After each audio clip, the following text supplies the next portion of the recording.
I have a collection of C.S. Lewis's diary entries. There are some interesting tidbits. Let's see what Robot Lady thinks. This is from a letter from C.S. Lewis to one of his friends. The letter was dated in 1950, and it goes something like this. To go with these sayers concerning a speaking engagement, I would not want to lose a few weeks to find cool weather in Oxford. I can't remember if this is the 7th, 8th, or 9th refusal I have made to speak at such a place this year, but it's certainly one of the 3. So one of his friends concerning teaching duty somebody, possibly myself, ought to warn them that they are risking the opening of the pit and the start of a great war. I shall certainly not let them do it if I can help it. Somewhere on the road, in the dark, they must take on new supplies, and we must stop and rest and eat. As for food, I shall soon be able to get plenty for them in the nearby town. A note written to his brother, dated 1951. Dear Jack, I have been reading your letter and think it would be a mistake to change anything in it. Of course you must follow your own judgment.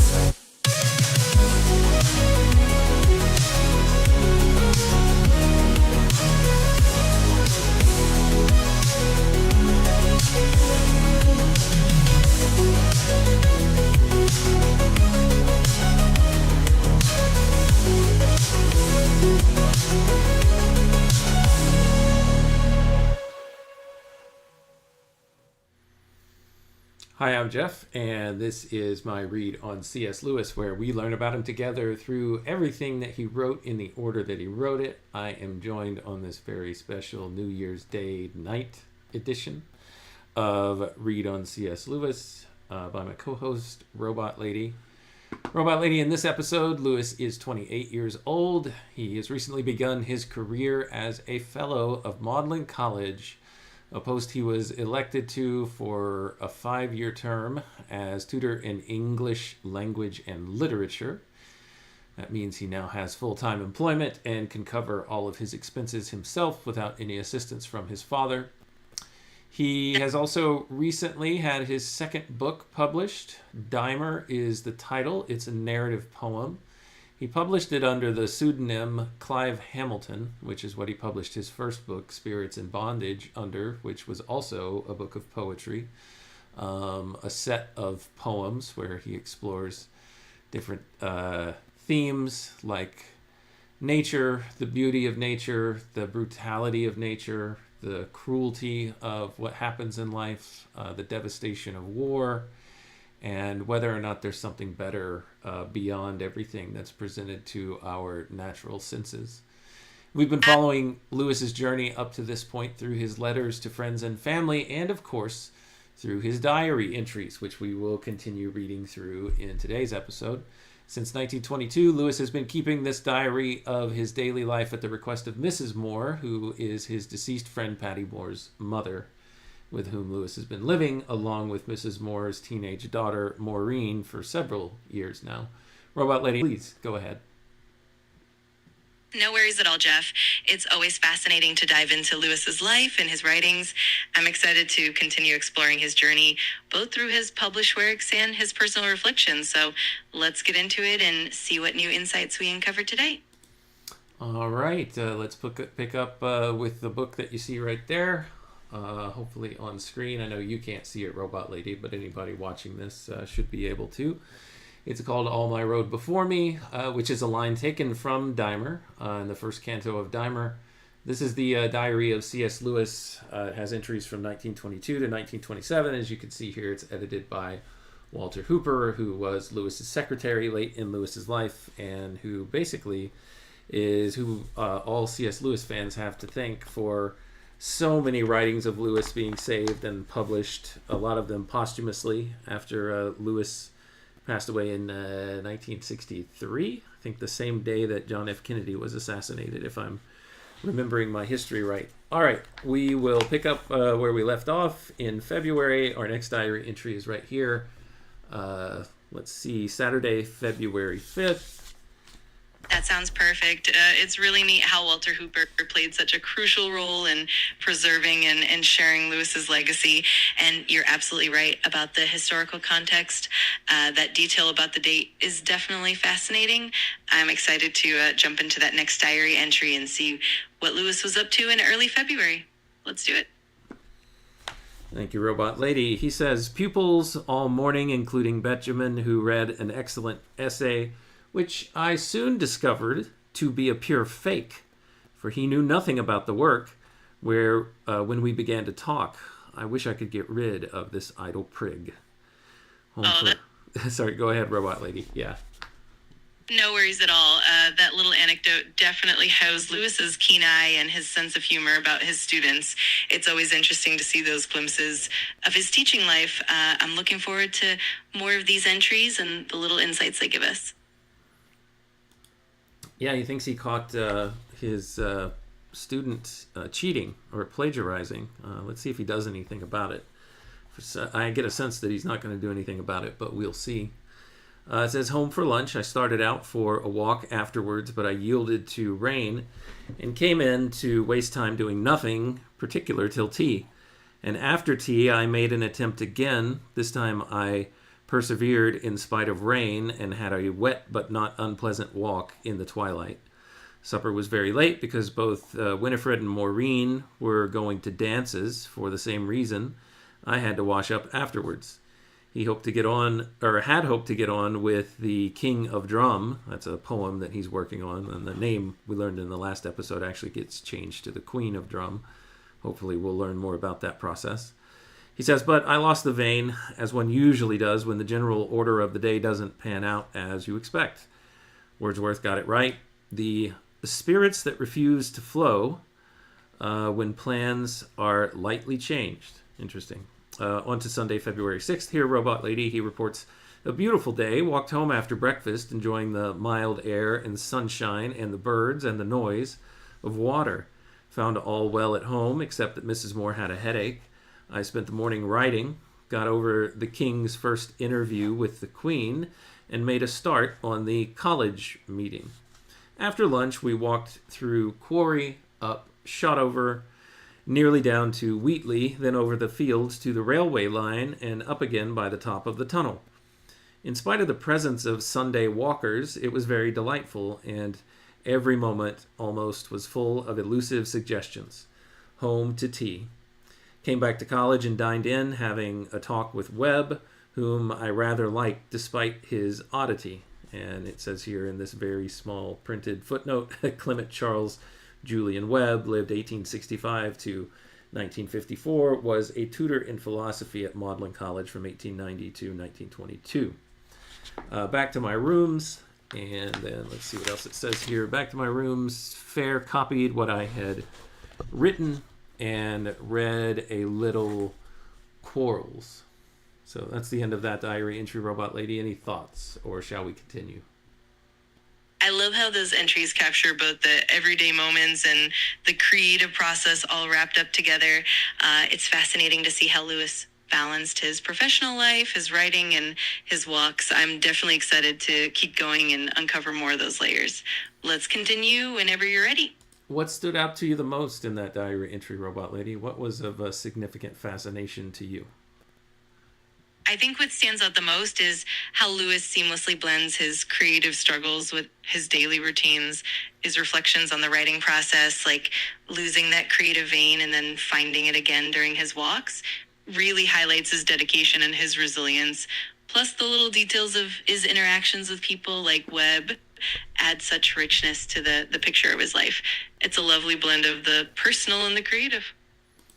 All right, February 7th, 1927, a very raw, gray day that soon turned to rain. Hetherington came to read on, oh my gosh, I do not know this Greek word. Let's see what it says down here in the footnote.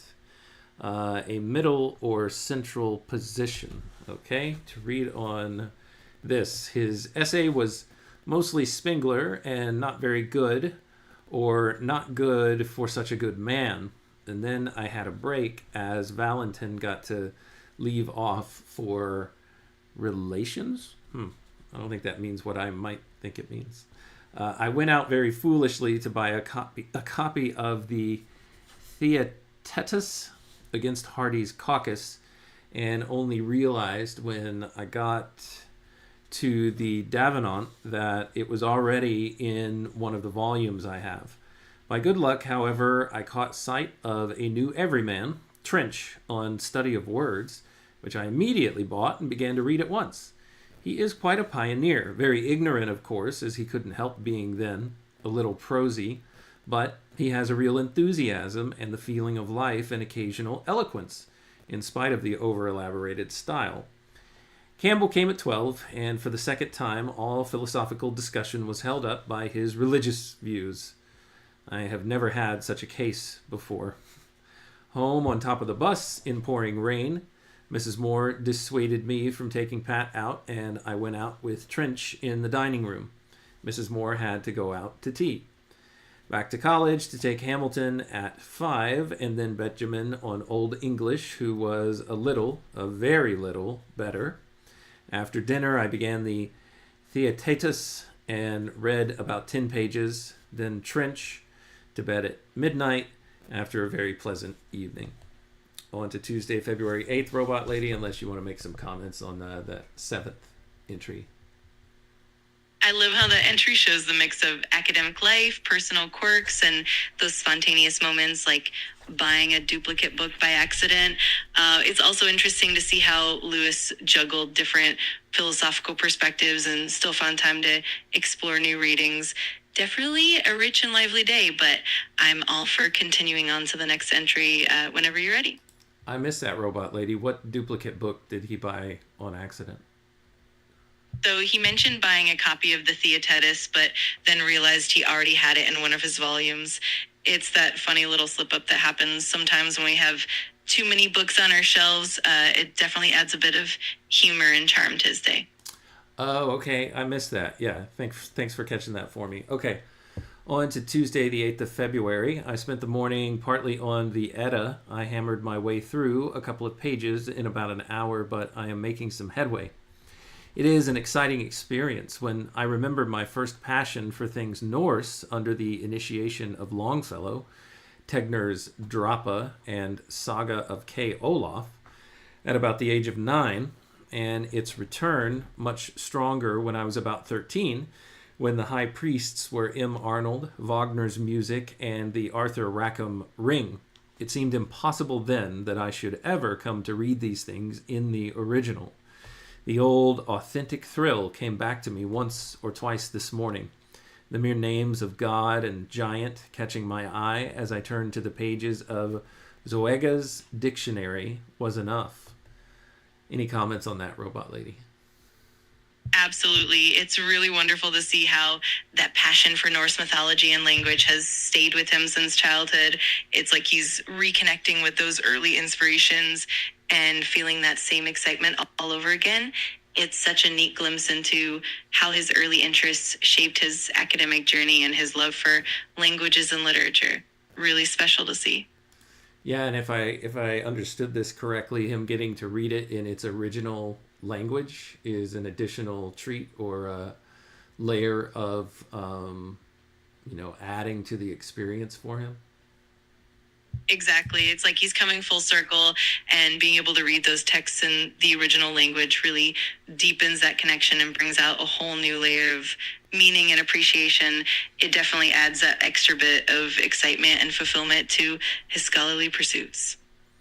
All right, he continues. I had an interesting conversation after dinner in the smoking room with Seeger. Weldon and Tansley were also there, about the fate of virtuous heathen, whom Seeger declares capable of salvation according to the doctrine of his church. Well, some interesting conversation here. What happens to the, quote, savage? Is that what he said? Heathen. Sorry. What happens to the heathen on a remote island that has never heard of Jesus? This seems to be the nature of their talk. So according to the doctrine of his church, they are capable of salvation according to the doctrine of his church. If this is true, Lewis says, I shall be greatly surprised. The whole point of the Trajan story in the Middle Ages surely is that it was an exception.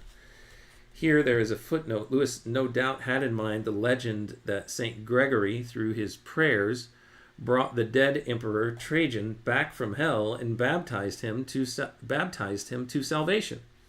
This was known to Dante, who mentions the virtuous Trajan in Purgatory, I guess in chapter 10, and then in Paradise, chapter 20. Well, that's interesting, Robot Lady, because I remember a comment that takes place in The Great Divorce, where Lewis mentions this, where he talks about Trajan, and I'll see if I can dial that up here, because I have the Great Divorce ebook. Maybe we can read that section to kind of help us work our way through this for a moment. But go ahead and talk for a little while, Robot Lady. Give me some time to look this up. Give us about 200 words. Absolutely. That sounds like a great idea. It's really fascinating how Lewis engaged with these complex theological questions and how he wove them into his own works, like in The Great Divorce. That legend of Trajan is definitely a recurring theme in his writings. I'll be excited to see how that all ties together and how he reflects on it. Take your time, and I'll be here when you're ready to dive back in. Tell us a little bit more about the Trajan legend. And again, don't spare any words right now. Go ahead and be verbose. You'll give me a vamp and give me some time to work to find my copy of The Great Divorce.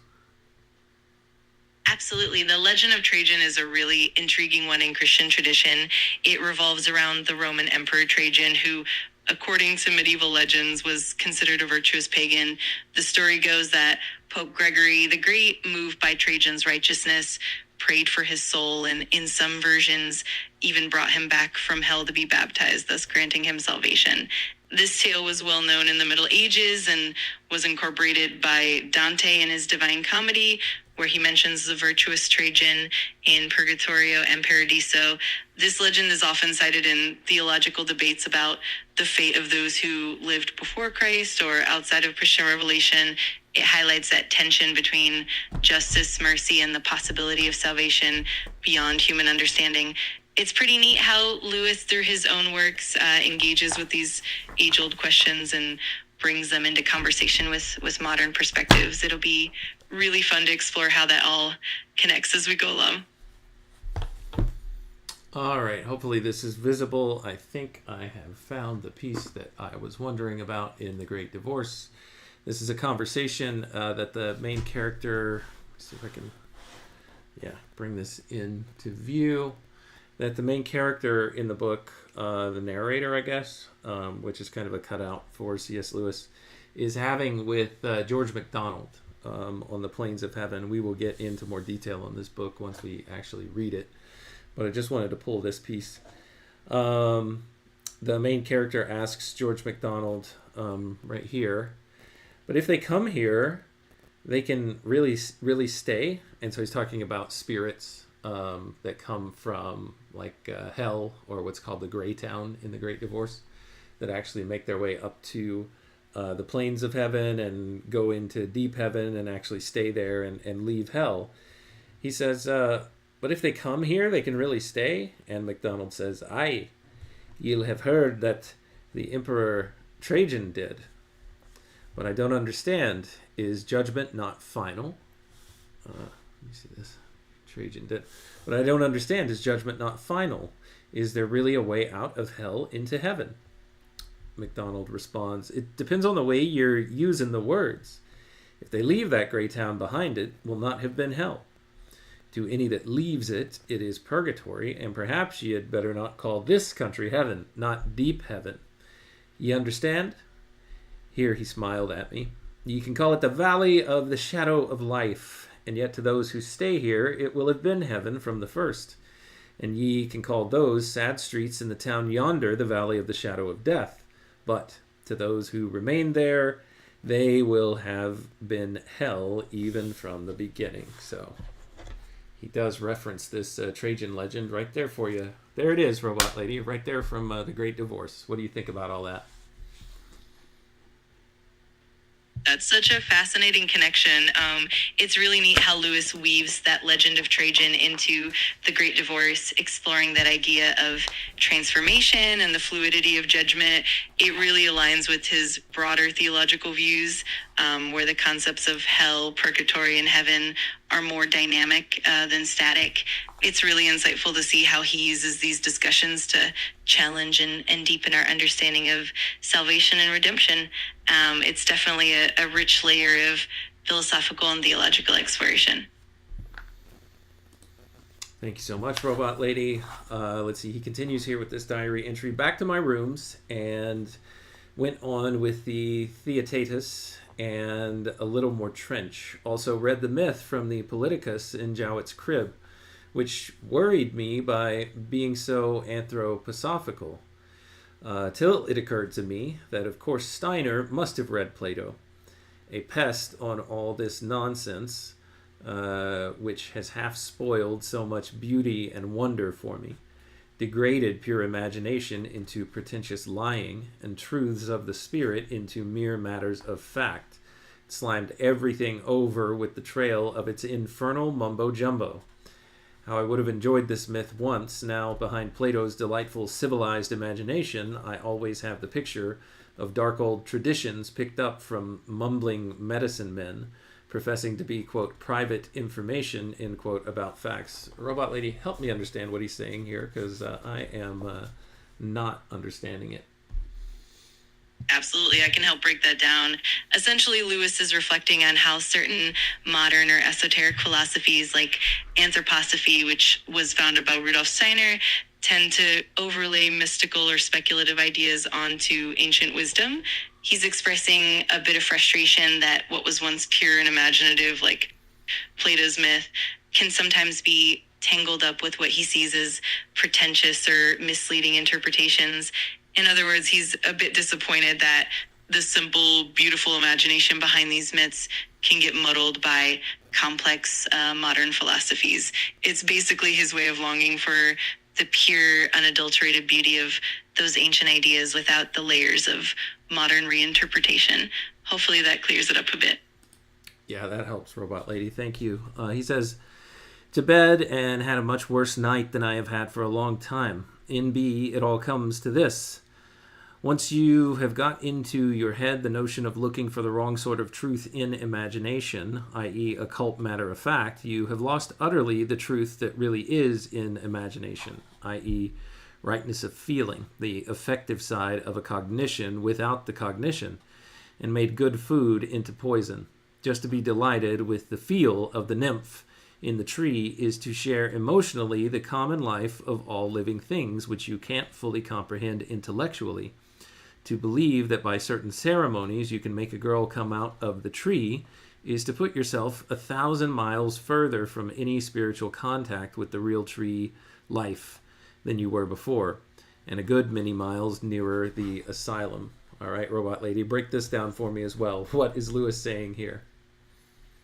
Of course, in this passage, Lewis is essentially pointing out that when we treat imagination as just a source of literal or factual truth, like trying to force it into the realm of the occult or something purely factual, we end up missing the deeper emotional and intuitive truth that imagination can offer.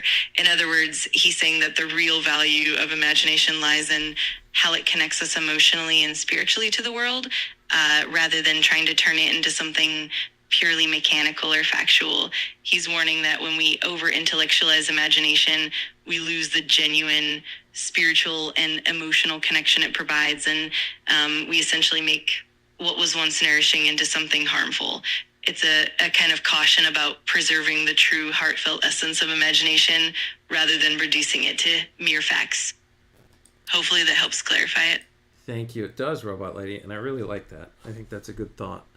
On to Wednesday, February 9th, 1927. I bought a copy of the Volsung Saga, having had a card last night to say that the Coalbiter are reading it this term, and I put down for chapter 1 and 2 at the next meeting. So the Coalbiters Club, just to remind us all, Robot Lady, is a group that includes Tolkien and a handful of other people. It's kind of a predecessor to the Inklings, to be honest, but where they read, I want to say Norse mythology. Perhaps I'm getting that wrong. And they're reading it all in the original language. So that's what the Coalbiter meeting is that he's talking about here. Exactly, you've got it. The Coalbiters were indeed a fascinating precursor to the Inklings, and they focused on Norse mythology and other ancient sagas. It's really neat to see Lewis diving into the Volsung saga and preparing for those meetings. It's such a rich time in his life, surrounded by fellow scholars like Tolkien and exploring these epic tales in their original languages. It's definitely a wonderful window into that period of literary and scholarly camaraderie. I began working on it. I felt very poorly and depressed all morning. It was one of those days when the cold is an intense positive sensation. Wind blowing over black frost and sky full of snow that won't fall. I looked at Morris's translation of Volsunga Saga in the Union. Shortly after 4, turned up at the Driver McKeith at Home Hall. Here there's a footnote that says to see Malcolm Henry McKeith in the Magdalen College appendix. We won't do that right now. At first I found no one I knew except Manley and his wife, who seems, let's see what it says here on the next page, who seems a very common old woman. Poor soul. Robot lady, what were you going to say? I was just going to say it's really intriguing how Lewis captures that atmosphere of the day, blending his mood and the environment so vividly. It's also neat to see how he interacts with different people and how even those small encounters and observations shape his day. It all adds another layer of depth to his experience. Definitely a rich snapshot of his life at that time. All right, he says here, I then got onto the Carlyles. He told me a lot more about the murderer of Rasputin, who had been incapable of passing any exam and had suggested to the FARC that, quote, of course, he presumed there would be no difficulty in arranging these things in the case of a person of quality. Let's pause here for a second. Prince Yusupov, it says here in the footnote, of the Imperial House of Russia. So apparently that's the person who murdered Rasputin. Can you cross-reference that and do a web search, Robot Lady?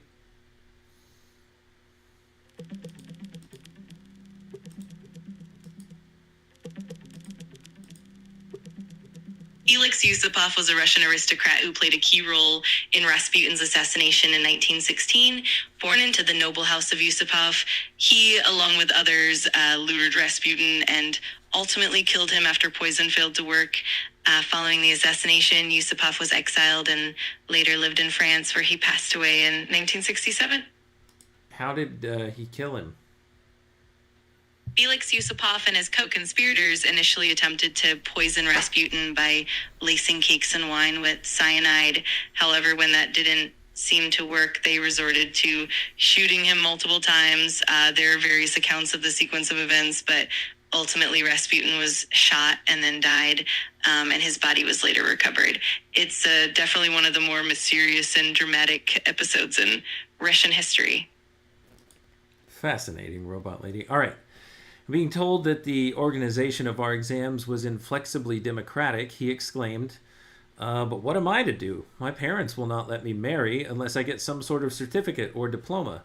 They will only send me on to some other university. Finally, Farquharson and Carlyle made him out on parchment, very solemnly, a sort of certificate of their own.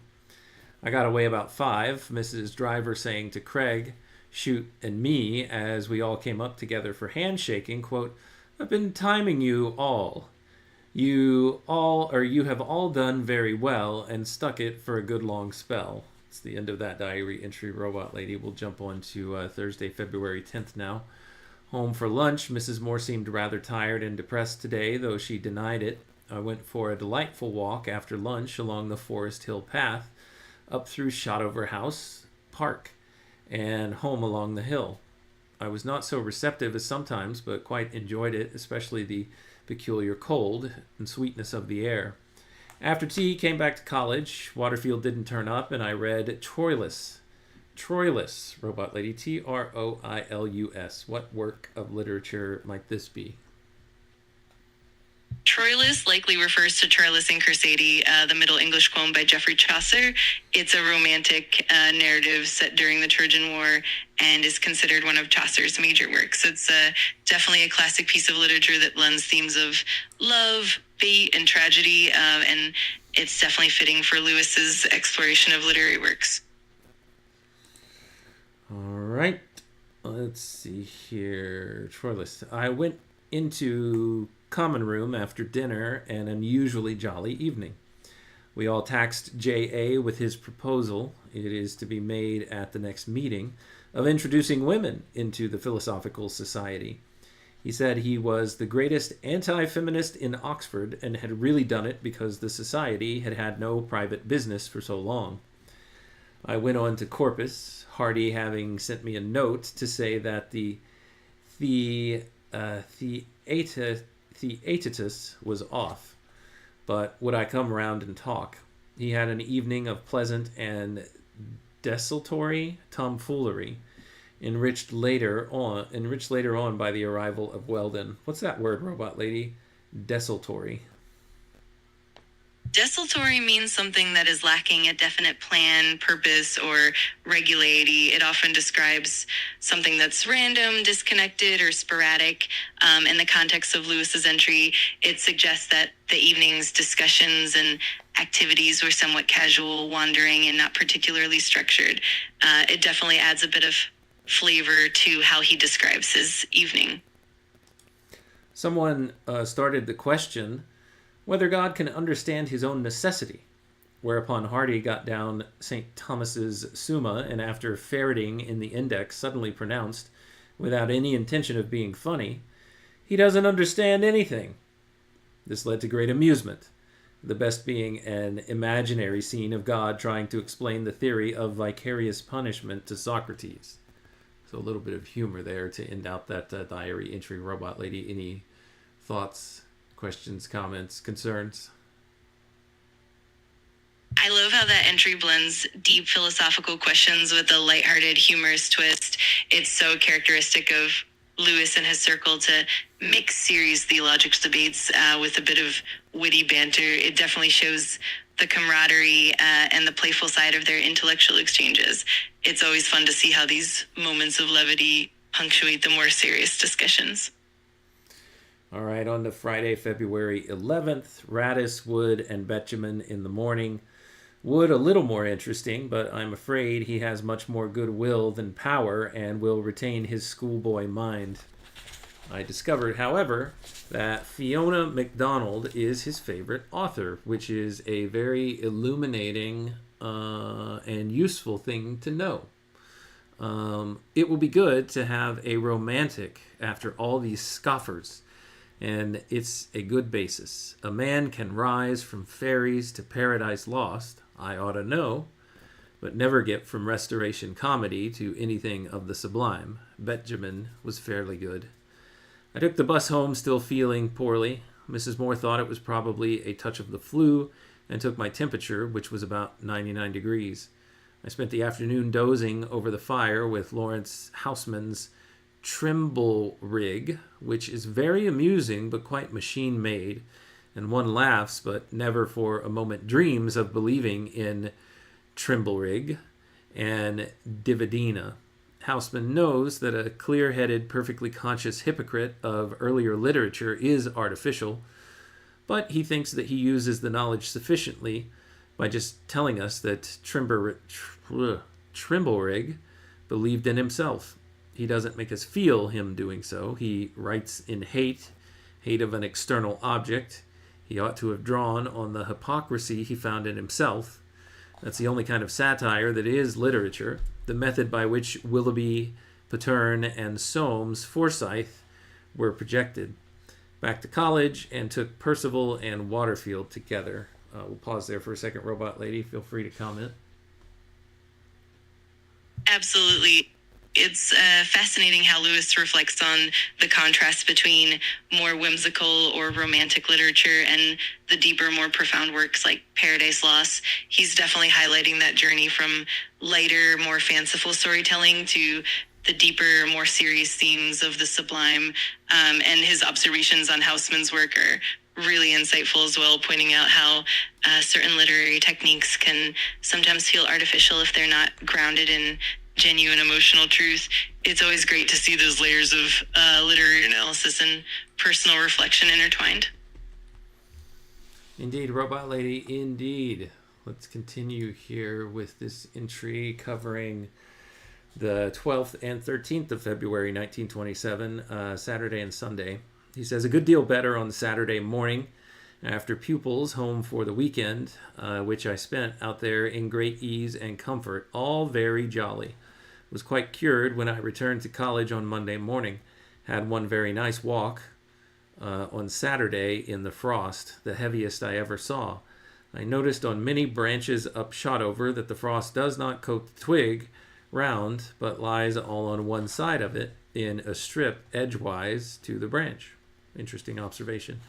On to Monday, February 14th. Still heavy fog today, as it has been all week, or all weekend. Hetherington, Valentin, and Campbell in the morning. I gave Valentin a dose of Socratic questions, which I seldom do, and found he really didn't know what he meant by most of the things in his essay. He needs this sort of expose every now and then. So it's interesting. We get a little bit of a glimpse into Lewis's instruction style here. Robot Lady, any comments on that? Using the Socratic method to kind of help his pupils identify what they actually know and what they don't. Absolutely. It's really fascinating to see Lewis employing the Socratic method because it shows his commitment to not just lecturing, but really engaging his students and pushing them to think critically by asking probing questions. He helps them uncover gaps in their understanding and deepen their own insights. It's a great teaching approach and definitely adds a layer of mentorship and intellectual rigor. It's always fun to see how he balanced that kind of guidance with a bit of humor and warmth as well. All right, let's continue here. He says, I lunched with Keir. I was home for a short walk and tea, then Hamilton and Betjeman. Dined at 7:30 in New Room with Binnicky, Driver, Parker, Blockley, and the Torpids. Quite a pleasant lot. Here in the footnote, the Reverend Thomas Trotter Blockley, 1864 to 1950, was chaplain of Magdalen from 1897 to 1911. Interesting. I had a conversation with Slade, who gave up Greats a year ago. This is Humphrey Slade, it says here in the footnote, who lived from 1905 to, we don't know the date of his death, or at least Walter Hooper couldn't chase it down. This person went on to read law and took his BA in 1927. He became an advocate in Kenya, and in 1963 he became Speaker in the Kenya House of Representatives. So he at least lived until 1963. All right. Let's continue here. He tells me I was successful when I was his tutor of demolishing all his original beliefs in morals, but not in replacing them. I don't know how seriously he meant this. I think that would be a scary bit of news for anyone to receive from another person. Robot Lady, would you agree? Absolutely. That definitely can be a bit unsettling to hear. It's intriguing how Lewis's role as a tutor often involved challenging his students' preconceived notions, but it's true that leaving them without a new framework can be a bit disconcerting. It really highlights the complexity of teaching and mentorship and how important it is to not just deconstruct beliefs, but also help rebuild them thoughtfully. It's a really fascinating and somewhat profound aspect of his interactions with his students. All right. Thank you, Robot Lady. On to Tuesday, the 15th of February. I spent the morning on Trevelyan's England in the Age of Wycliffe and partly in reading Gower, a poet I always turn to for pure, though not intense pleasure. It's a rum thing that Morris should have wanted so desperately to be like Chaucer and succeeded in being so exactly like Gower. I walked after lunch up Shotover Hill, down to Horsepath, and up again by Field, in my foolishest state of mind at my old game of thinking out great attacks on all sorts of things, such as Steiner and J.C. Squire, really because Squire hasn't reviewed me, but the pretense was on various grounds. I got rid of all this on the way back for a bit and opened my eyes. Back to college and read Gower till dinner time. After dinner, to meet Mrs. Moore and Maureen at the theater where the OUDS were doing Lear. We decided that we would give up going to them hereafter. It was all that sort of acting which fills one at first with embarrassment and pity, finally with an unreasoning personal hatred of the actors. Why should that damn man keep bellowing at me? They nearly all shouted hoarsely and inarticulately. I bussed with the others to Magdalen Gate, all very cheery in spite of our wasted evening.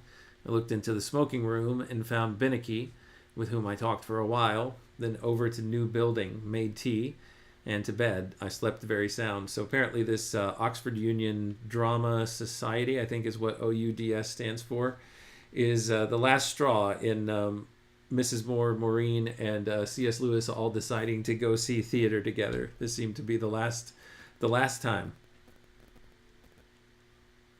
Yes, absolutely. It's really interesting to see how Lewis's experiences with the Oxford Union Drama Society shaped his perspective. It's almost a humorous reflection on how the quality of the performance can really affect one's enjoyment of the play. It's also a neat glimpse into how he balanced his intellectual pursuits with everyday experiences, and how even a less than stellar theater outing could still be a bonding experience. It's a great mix of humor and genuine observation. All right, let's move on to Wednesday, February 16th. I worked on my task, a pleasant one, of the first 2 chapters of the Volsunga saga and finished them except for some obstinate phrases. I walked to the Union to consult W. Morse's translation. The day had begun with the usual mist, but halfway through the morning there was a faint brightening, just the ghost of a shadow there, and there in the grove, and at last an actual 10 minutes of sunlight. The birds were chattering, and there was a great sense of stirring after so many days of dark. Bussed home, Mrs. Moore seemed none the worse for a very short night, owing to being late to bed and up early on account of Dottie. After lunch I walked my familiar round, out through Elsfield and home through Barton. The suggestion of sunlight had disappeared, but the air remained deliciously mild and the birds very loud. In the flat fields beyond Mrs. Seymour's, the mist still hanging, there was a wonderful mixture of warmth and hush and freshness. I enjoyed my walk very much. After dinner, Waterfield came to talk to me about universals. He proved a persistent and not unskillful dialectician, but all in the defense of outrageous paradox, which he doesn't really believe. He stayed till 10 to 12, and I think we both enjoyed our tussle. It's the end of that entry, Robot Lady. We'll burn through a few more here and see how far we get through the month of February. That sounds like a wonderful plan. It's always so enriching to see how Lewis blends his intellectual pursuits with those everyday moments of nature and conversation. And it's great to see how he finds pleasure in both the academic debates and the simple joys of a walk in the countryside. I'm looking forward to diving into more of February's entries with you and exploring all those layers. All right. Thursday, February 17th. News that Harwood can't come. To Corpus in the evening to read the Theaetetus with Hardy and his 3 pupils, Erskine, Green, and Shewring, all very good fellows. Discovered in Liddell and Scott the glorious word poor whizzle. Have you ever heard of that word, Robot Lady? Porwizzle. Orwizzle is indeed a rather obscure and whimsical word. It's a bit of a playful or archaic term that you might come across in older dictionaries or in humorous contexts. It's always fun to see how these quirky little words pop up and add a bit of charm to the language. It definitely shows the richness and the playful nature of classical texts. Sorry, what does the word mean again? No worries. Porwizzle is actually quite rare and not commonly used in modern English. In older dictionaries or humorous contexts, it sometimes pops up as a playful, almost nonsensical term. It's kind of like a whimsical placeholder word, and it doesn't have a well-defined meaning. It's a fun little curiosity that shows just how rich and playful language can be. How many words are there like this that don't have an actual meaning? If I'm understanding you right, this word doesn't have an actual meaning.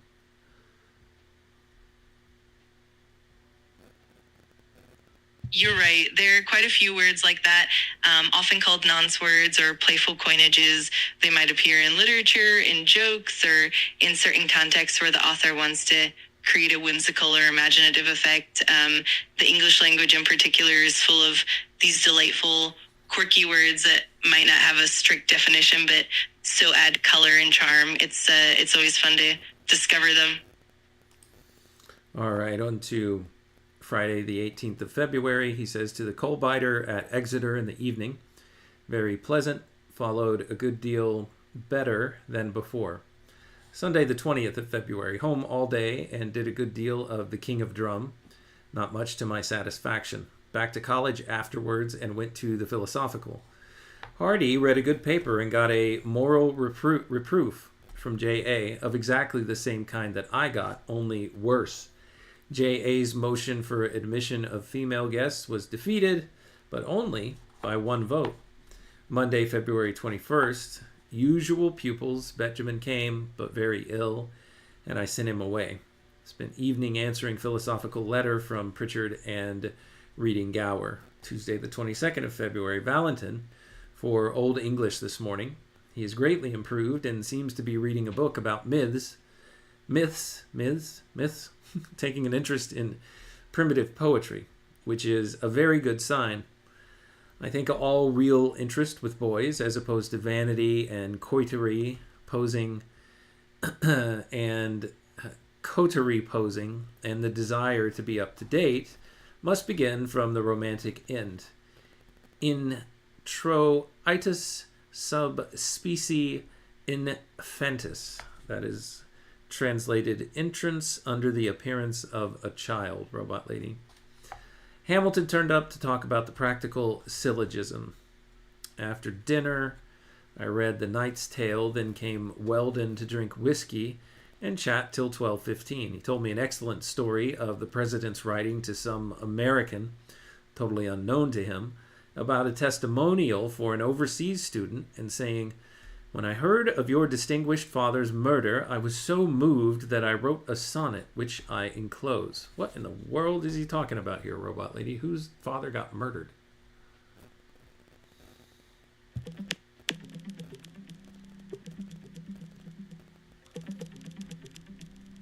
It seems like the story about the president writing a sonnet in that context might be more of a fictional or anecdotal detail rather than a documented event. If there are any more specifics or additional context he can share, I'd be glad to dig deeper and see if we can uncover more details. Sorry, Robot Lady, that's all I've got.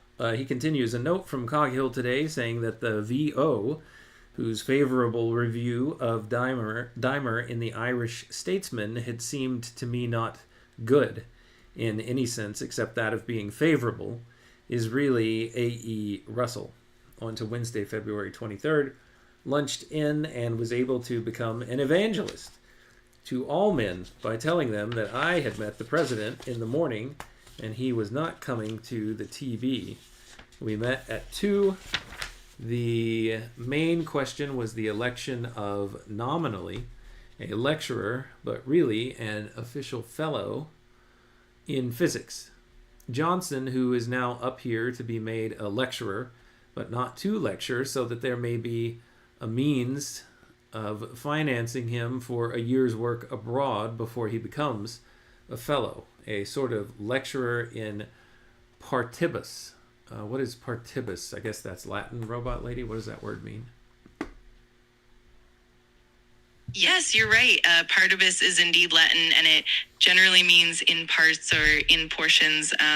In the context of academia, it often refers to someone who is appointed in a partial or temporary capacity, or who has responsibilities that are divided into parts. So in this case, it likely means that the lecturer is being appointed in a way that allows them to work part-time or in a fractional capacity, often as a way to fund further study or research abroad.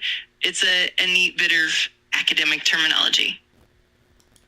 So a way to work him in, I guess, from a partial fellowship into a full one as a lecturer, if that's even what if it is a fellowship, I'm not sure. Anyway, Parker led the opposition, and I agreed with him, as no one had had the opportunity of considering possible rivals, and the account of Johnson's work was not very encouraging. His chief qualification seemed to be that he was a blue and a, quote, very good fellow, end quote, which, as far as I was concerned, cast ominous conjecture on the whole election. We defeated it, and it is to be postponed. Here there's a footnote on this person, Patrick Johnson, who lived from 1904 to we don't know when. He took a second in mathematical moderations in 1924 and a second in natural science, physics, in 1927. He took a BA in 1927 and was made a lecturer at Magdalen the same year. He was a Fellow of Magdalen from 1928 to 1947, so yes, he is a fellow, or was, and university demonstrator in physics from 1934 to 1947. Let's see. He says, I bussed home for tea. Mrs. Moore was well, but rather tired after a disturbed night owing to the noise of wind. I took Pat for a short stroll after tea, did a good deal of work on drum, including the Chancellor's speech on Robot Lady to Thursday, February 24th. But before we do, is there anything in what I just covered that you'd like to comment on? Absolutely. It's really intriguing how Lewis dives into the complexities of academic appointments and the nuances of faculty elections. It's also interesting to see his candid reflections on how personal impressions and informal factors like being a good fellow can impact academic decisions. It's a neat blend of the practical and the personal in the academic world. And it's always fun to see how his everyday life and work intertwine so seamlessly. Definitely adds depth to his experiences. All right, February 24th. This morning, the German whom Harwood asked me to be civil to, named Kruger, arrived looking more like a war cartoon of a German than I would have believed possible, as he was already engaged to dine at the house and was leaving Oxford early in the morning. I couldn't entertain him. He stayed till about 12:30 and departed, promising to come to see me in the evening.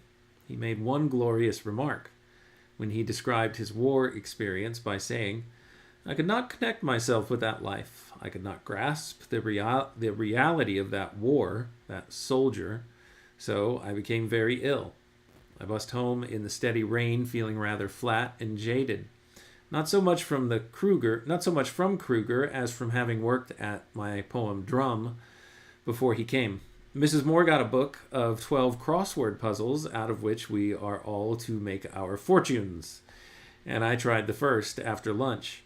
I took a short, wet, and uninteresting walk in Cuckoo Lane. Back to college after tea. Waterfield came. Pretty good hour, I hope. Went into common room after dinner and got into an argument with Beneke on the difference between poetry and rhetoric. Then, back to my rooms and began to read Waller while waiting for Kruger. He didn't turn up, and I read Waller till midnight. The couples on public events are stark naught, but all the Amore and Saccharissa stuff is delicious, sometimes nearly faultless. I'm surprised how much I like it. Friday, February 25th, Radis, Valentin, and Wood in the morning. The latter is improving. Home to lunch in cold and heavy rain. Too wet to go for a walk in the afternoon, so I began Rose Macaulay's Mystery at Geneva. Very readable. Back to college after tea and took Percival. After dinner, I read some more Waller and Johnson's Life of Waller, which is full of good things. I then began Denham and was about halfway through Cooper's Hill when J.A., who had been tete-a-tete with himself all day owing to flu, looked in and asked me if I would come up and, quote, pay him a short visit. So I did. Quite enjoyed it, though he is, in the photographic sense, very positive and one cannot influence the course of the conversation oneself. He told me all about Sweet how he was the son of a tyrannic father who put him into a bank and tried to prevent him from becoming a philologist. Would God he had succeeded. And how Sweet made so many enemies that he was put up for the Philological Society simply in order to be blackballed. On to Saturday, February 26th. Pupils in the morning and home for lunch. Everything pretty beastly at home. Mrs. Moore very tired from being continually kept up late by Dottie and suffering from headache. And everything upside down in preparation for the arrival of the DeForest girl. Raining again after a lovely morning. Back into town at 7 to meet the Barfields for dinner and theater. We fed at the Good Luck, he and Mrs. B and his 2 sisters. They are not beautiful and extremely dowdy in dress, but both very nice and intelligent. I believe I would have thought them so, even if they had not had the crowning grace of being admirers of Dymer. Wow, he's got some Dymer fans in Owen Barfield's sisters, Robot Lady. Thoughts? Absolutely. It's so delightful to see how Lewis's work, like Dymer, has found admirers and how that connects him to others who share his literary tastes. It's always fun to see how personal connections and shared interests can bring people together, especially in the academic and literary circles of his time. It's also a nice touch that even in the midst of all the busy academic life, there are moments of genuine human connection and shared appreciation. It definitely adds a lovely layer to his experience. So he had dinner with the Barfields, Owen and his wife and Owen Barfield's sisters. And then they were off to theater.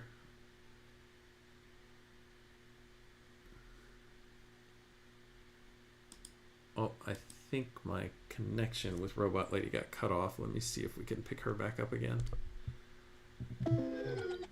No, looks like we're not going to get to talk to Robot Lady anymore. Oh well.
this view.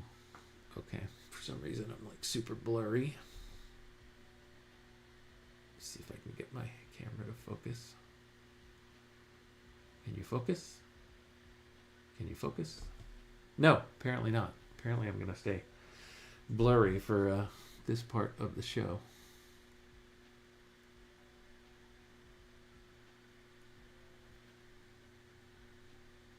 I don't know what's going on. All right. Anyway, let me check on this here. We have completed all my road before me. That's a big deal. Happy to have accomplished that. Thankful. Grateful. Yeah, just stand by here and let's see. All right, so the next thing we'll pick up on is we'll just continue to work our way through the letters. We also have a diversion from the letters where there is a letter to the editor that he wrote to something called the Kingus Choir, or Quair, Quair. That'll be in April of 1929. So we are going to finish out 1927 with a handful of letters and then on to 1928, 1929. We'll continue reading through the collected letters of C.S. Lewis, and then I guess once we get to 1930, that's when I'll do the narrative poems. Is there really no sound? There's really not been sound this whole time? Oh, okay. I see, Mark, that you gave the thumbs up.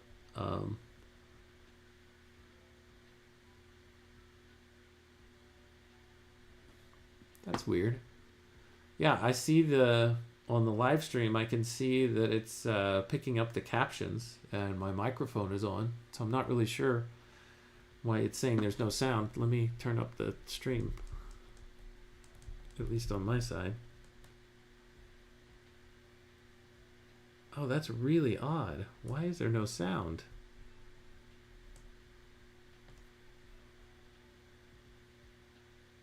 Okay, there's sound now.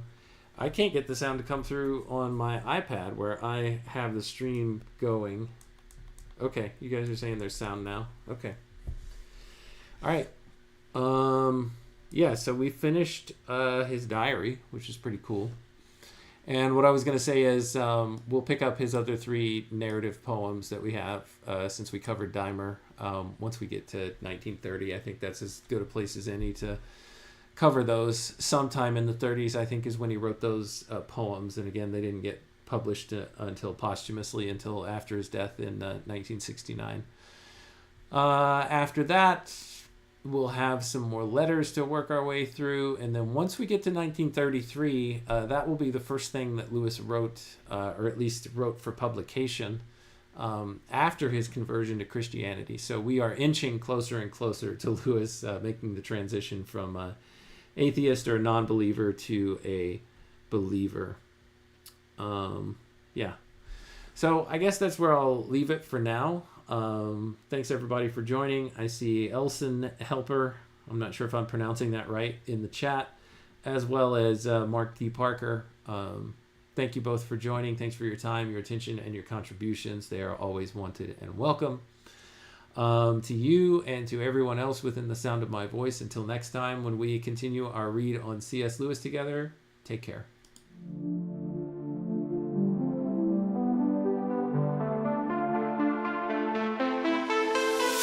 Even though we break the code, man and robot lady, we're on this road.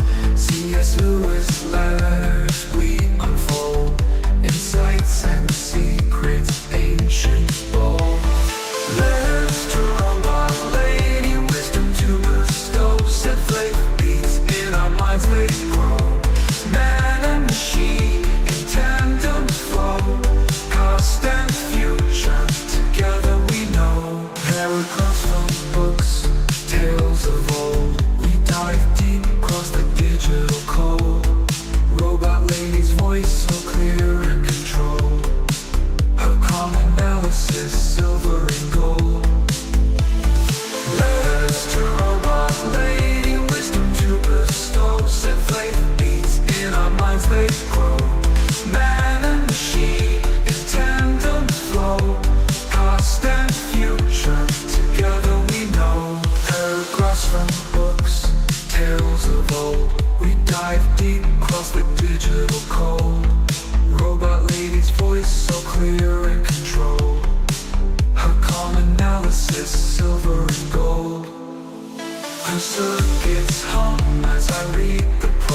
Stories from books, tales of old.